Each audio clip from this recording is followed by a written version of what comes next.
Dictation शुरू होगी 3 second बाद। आज का छात्र ऐसे गुमनाम रास्तों में भटक रहा है जिन रास्तों से निकलकर वह जिस मंजिल पर पहुंचेगा, पता नहीं वह मंजिल उसके लिए कितनी लाभप्रद हो पाएगी। स्टॉप। छात्रों की शक्ति एवं उनकी प्रतिभा के पुष्प अगर खिलते हैं तो सुंदर क्यारियां और उद्यान बनते हैं। स्टॉप।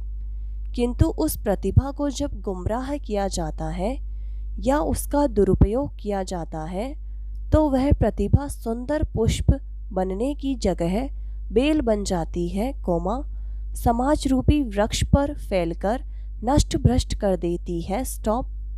किसी भी समाज के लिए छात्र ऊर्जा का सदुपयोग होना आवश्यक है। स्टॉप। छात्र राष्ट्र का वर्तमान तथा भविष्य भी होता है। स्टॉप।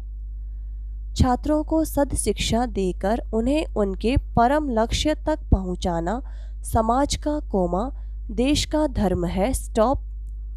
आज का छात्र दिग्भ्रमित है। स्टॉप। राजनीतिक, सामाजिक, धार्मिक संस्थाएं युवा शक्ति का दुरुपयोग करने में लगी है। स्टॉप। राजनेता छात्रों को एकता का पाठ पढ़ाने के बजाय उन्हें विभक्त कर रहे हैं। स्टॉप। जितने राजनीतिक दल होते हैं उतनी ही छात्र शक्ति बढ़ती है। स्टॉप।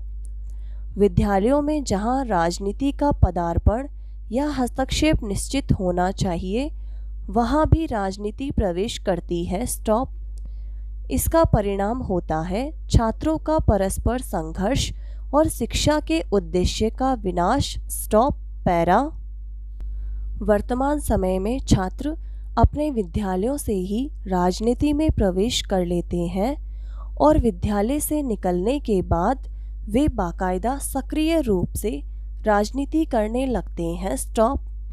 वे अपने प्रमुख उद्देश्य से दूर रहते हुए भटकाव की तरफ अपने कदम आगे बढ़ाते जाते हैं। स्टॉप। नेताओं का धर्म है कि वे राष्ट्र के कल्याण के लिए छात्रों को केवल शिक्षा अर्जन के लिए ही प्रोत्साहित करें, लेकिन वे ऐसा न करके छात्रों को राजनीति में उलझा लेते हैं। स्टॉप। इस आयु में विद्यार्थियों में अत्यधिक शारीरिक शक्ति, उत्साह और कुछ भी कर गुजरने की इच्छा एवं साहस होता है। स्टॉप। देखा जाए तो छात्रों की यह भी विशेषताएं उनके उज्जवल भविष्य का निर्माण कर सकती हैं। स्टॉप। वैसे विश्व की जितनी भी महान क्रांतियां हुई हैं उसमें छात्रों का बहुत बड़ा योगदान रहा है, लेकिन अंतर यही है कि क्रांति का कोई स्वस्थ उद्देश्य होता था। स्टॉप। क्रांति जन कल्याण की भावना से होती थी। स्टॉप। सड़े गले शासन के विरुद्ध होती थी, लेकिन आज उसी परंपरा का निर्वाह करते हुए विभिन्न राजनीतिक दल छात्रों को निरुद्देश्य राजनीति में उतारते हैं तो वे विद्यार्थियों का भविष्य अंधकार में बनाने के लिए उत्तरदायी होते हैं। स्टॉप। राजनेताओं का धर्म है कि वे विद्यार्थियों को आत्मनिर्भर बनने की प्रेरणा दें। स्टॉप। पैरा। हमारे समाज में एक और जहां नए शिक्षित वर्ग का अभ्युदय है, वहां परंपरागत रूढ़िवादी वर्ग भी अपनी पहचान बना रहा है। स्टॉप। यह दूसरा वर्ग कभी भी किसी राष्ट्र में शांति एवं अहिंसा के स्वस्थ वातावरण की रचना नहीं कर सकता। स्टॉप। वह वैचारिक प्रदूषण ही फैलाता है। स्टॉप।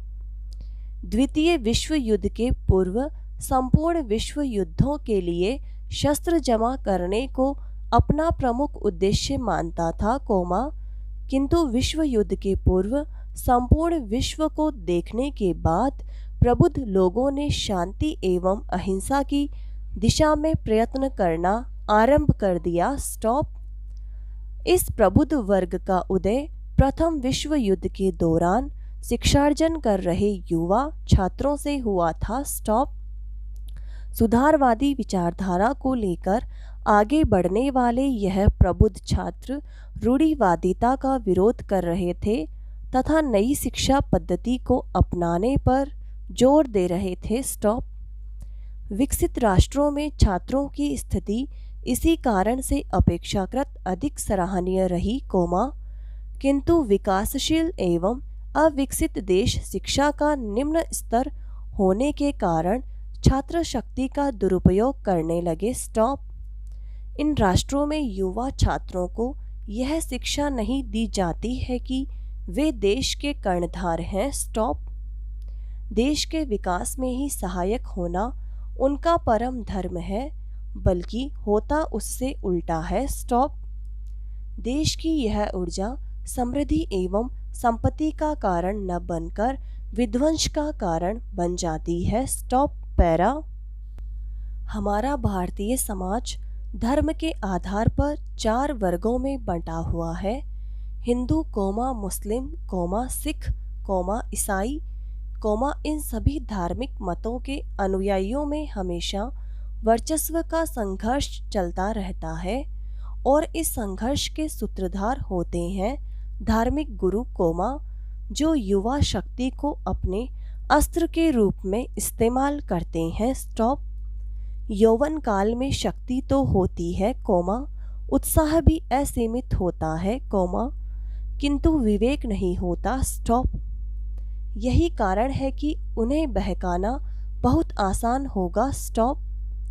दल तो क्या युवाओं को एक व्यक्ति तक बहका सकता है। स्टॉप। शर्त यह है कि उस व्यक्ति में उतनी क्षमता हो। स्टॉप। इस काल में युवाओं की शक्ति का सदुपयोग भी किया जा सकता है और दुरुपयोग भी। स्टॉप। गांधी जी ने युवा शक्ति का सदुपयोग किया था। स्टॉप। सत्य और अहिंसा के मार्ग पर चलकर देश को आज़ाद करने की प्रेरणा दी, न कि हिंसा का मार्ग दिखाकर असमय मृत्यु के मुख में झोंकने का प्रयास किया। स्टॉप। आज के राजनेता स्वार्थी हैं और अपने नियम स्वार्थ के लिए वे भोले भोले युवाओं की शक्ति का नृशंसता से दुरुपयोग करते हैं। स्टॉप। आज यही दुखद स्थिति उत्पन्न हो गई है कि कोई भी राजनेता देश के लिए नहीं सोचता। स्टॉप। देश के प्रति राजनीतिज्ञों की ईमानदारी समाप्त हो चुकी है और यही बेईमानी, हिंसक भावना एवं स्वार्थ नेताओं से छनकर युवाओं में प्रवेश कर रहा है। स्टॉप। पैरा। हमारी सामाजिक व्यवस्था भी इतनी दोषपूर्ण है कि युवाओं को सही और गलत का फैसला करने में कठिनाई होती है। स्टॉप। इन छात्रों को तो यह दिखाई दे रहा है कि गरीबी है, भूखमरी है, धनवानों और निर्धनों के बीच में एक गहरी खाई है। स्टॉप। उस खाई को पार करने के लिए वे कोई भी हथकंडा अपनाते हैं। स्टॉप। वे इतने दिग्भ्रमित हो चुके हैं कि उन्हें न तो अपने परिवार की चिंता है, न समाज की, न राष्ट्र की। स्टॉप। उनके लिए तो अब यही ज़रूरी रह गया है कि उनकी तत्कालीन आवश्यकताएं पूरी हो जाएं। स्टॉप। बिना श्रम के धन मिल जाए और ऐश करने के लिए सभी सुविधाएं, इस प्रकार राजनीतिक दल छात्रों का चरित्र हनन करने में लगे हुए हैं। स्टॉप। इस सारी व्यवस्था में सर्वाधिक ग्रामीण छात्र शिकार होते हैं। स्टॉप। शहरों का आकर्षण उन्हें शीघ्र ही भ्रमित कर देता है। स्टॉप। वह शहरों की चकाचौंध से आकर्षित हो जाते हैं। स्टॉप।